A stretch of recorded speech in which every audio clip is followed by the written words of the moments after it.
బావగారు, మీరు కంగారు పడకండి. మిమ్మల్ని ఏ విధంగానైనా బయటకు తీసుకొచ్చే బాధ్యత నాది. మీరు ధైర్యంగా ఉండండి, సరేనా? నేను మళ్ళీ వస్తాను.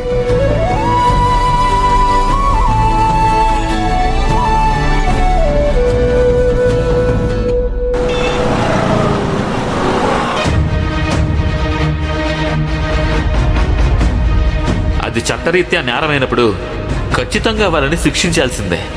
పోలీస్ యూనిఫామ్ వేసుకుంది మానవతా దృక్పథంతో ఆలోచించి పట్టుకున్న నేరస్తుల్ని వదిలేయడానికి కాదు.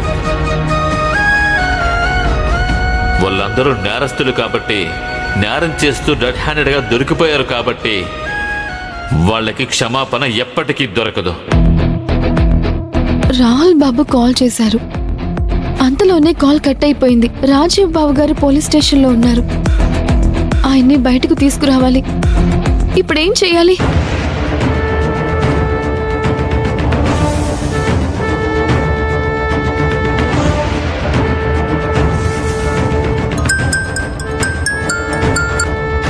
హలో హలో లాయర్ గారు, మా బావగారిని పోలీసులు అరెస్ట్ చేశారండి.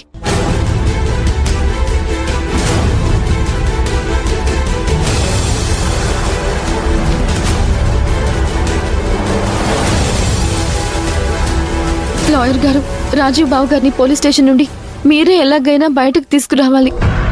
నాకు తెలిసిందమ్మా, ఇందాకే టీవీలో చూశాను. చాలా పెద్ద కేసులోనే రాజీవ్ ఇరుక్కున్నాడు. అందుకే చాలా టెన్షన్గా ఉంది లాయర్ గారు. మనం ఎంత టెన్షన్ పడినా రాజీవ్ని బయటకు తీసుకురావడం చాలా కష్టం అభి. అదేంటి లాయర్ గారు అలా అంటున్నారు? మరేం చెప్పను, రాజీవ్ ఇరుక్కుంది చిన్న చితక కేసులో కాదు కదా. బయటికి తీసుకురావడం అసాధ్యం. కనీసం బెయిల్ అయినా?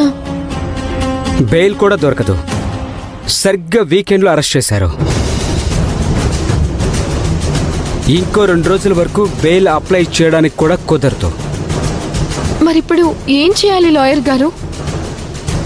సోమవారం దాకా ఆగాల్సిందే ఏం చేయాలన్నా. అప్పటి వరకు మన చేతుల్లో ఏమీ లేదు.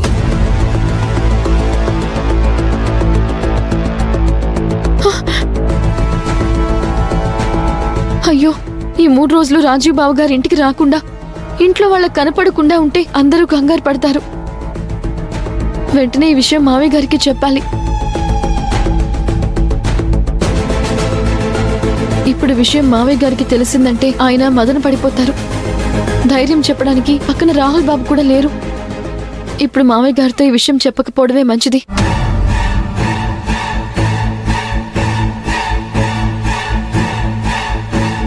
నాకు తెలిసిందమ్మా, ఇందాకే టీవీలో చూశాను. చాలా పెద్ద కేసులోనే రాజీవ్ ఇరుక్కున్నాడు. అయ్యో, ఇప్పుడు ఇంట్లో వాళ్ళు టీవీలో రాజీవ్ బాబు గారి అరెస్టు గురించి తెలుసుకున్నారంటే చాలా కంగారు పడిపోతారు. ముఖ్యంగా అత్తయ్య గారికి ఈ విషయం తెలియకూడదు. వెంటనే కేబుల్ వైర్ తీసేయాలి.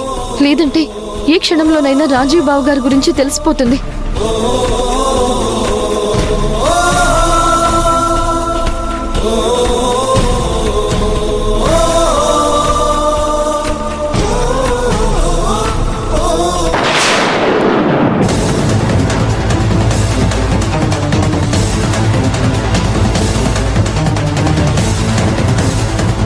ఇక ఎప్పటికీ ఈ ఇంట్లో నేను అడుగు పెట్టను.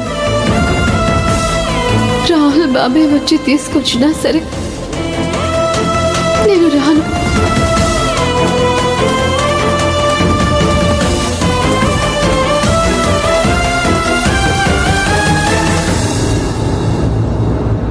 అయ్యయ్యో, పరిస్థితులు నాతో ఆడుకుంటూనే ఉంటున్నాయి. నన్ను పరీక్షిస్తూనే వస్తున్నాయి. ఇచ్చిన మాట తప్పి ఇంట్లో అడుగు పెట్టలేను.